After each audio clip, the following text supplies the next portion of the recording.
Hello everyone. In this video, we're going to discuss about two very important components of a food, and they are roughage, which is also called dietary fibers, and water. In previous video, we have discussed about the importance of macronutrients and micronutrients present in a food. Plus, what are the different sources by consuming which we can actually get these macro and micronutrients in our body. We have also discussed some of the diseases caused due to the deficiency of iron, calcium, vitamin C, vitamin A, and vitamin B in our diet. So in this with the video, let's begin with the dietary fiber. Dietary fiber is also known as roughage, okay? And this particular component of our food is very important for our body because it helps us in keeping our bowel movement proper. What happens is the food which we eat. So the food which we eat, in that all plant sources, okay? Every food which we get from plant, all plant sources, they contain fiber or roughage. We have already studied about the structure of cell, okay, in unit 2. So there we have studied that the plant cell is actually having cell wall, fine, and this cell wall is made up of a carbohydrate which is called cellulose, okay. So the human body, the point is the human body cannot digest this cellulose. Now what happens is, as this cellulose cannot be digested by a body, so this cellulose, it enters in a body in the form of cellulose, okay. Fiber enters in a body in the form of cellulose, okay, remains undigested throughout the digestive system and comes out of a body from anus in the form of cellulose only, okay. Now this cellulose actually forms fiber, and this is very important for keeping the bowel movement of inner body proper. Now what happens is, food moves through alimentary canal due to the contraction and relaxation of muscles of alimentary canal, and this process is called peristalsis, okay. So left side you can see here in the image on the screen, this food molecule is passing down, okay. So this food molecule is actually passing down, and as this food is moving down in the stomach, okay, so you can see here the movement of alimentary canal. So what happens is, the walls of alimentary canal, they contract and relax, okay, they contract and relax, they contract and relax, and hence they push the food down the alimentary canal. And this movement of alimentary canal, in which contraction and relaxation takes place, and they actually push the food down through the alimentary canal, this is called peristalsis, okay.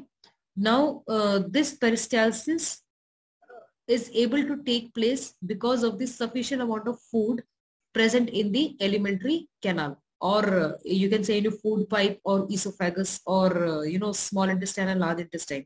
But once the food is completely digested and it gets absorbed, the only part which is remaining in the intestine is undigested food, okay, that is fiber or roughage. If the amount of fiber or roughage is less in our diet, okay, so what happens is, this peristalsis cannot take place properly. Peristalsis occurs, but the food is not getting pushed down, okay. The food is not able to move through the small intestine and large intestine properly. That's because of the lesser amount of fiber or roughage.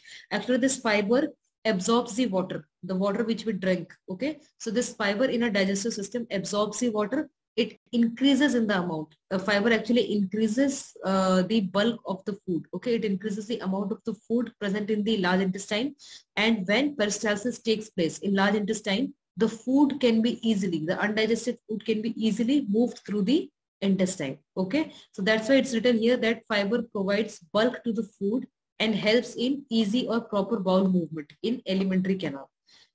If fiber or roughage is less in a diet, so it leads to constipation, where the person is unable to pass undigested food from the body on daily basis. So sometimes constipation is very severe, and the two very important causes are lack of water in the diet and lack of fiber or roughage in the diet. So fiber is very important. You have to remember these points very well. It's made up of cellulose.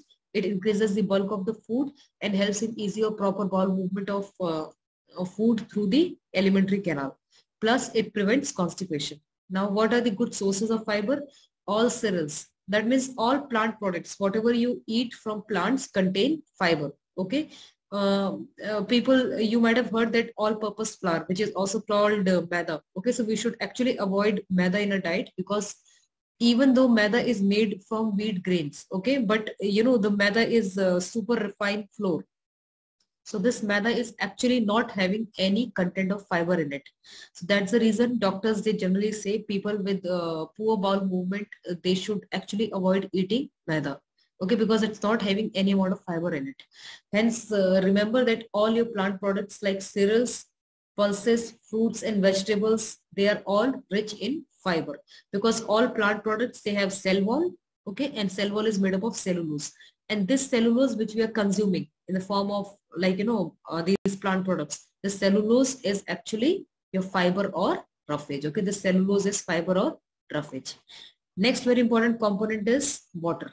Now water, you are already aware, you might have heard in many TV ads that 70% of a body is made up of water.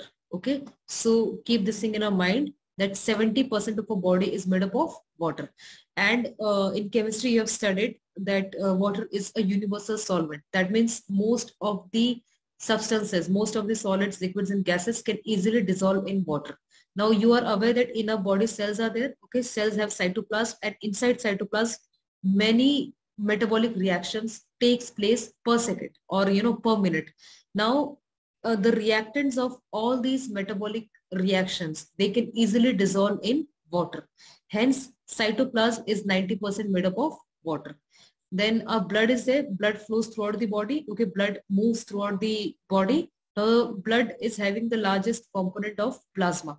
So 90% of plasma is made up of water, and 10% is WBC, RBC, platelets and other proteins. Apart from this, another very important function of water is water actually helps in cooling of the body during hot conditions. So whenever a person is doing any exercise or playing any game or walking under the sun, the person starts sweating. That's because the person's body becomes hot during all these conditions.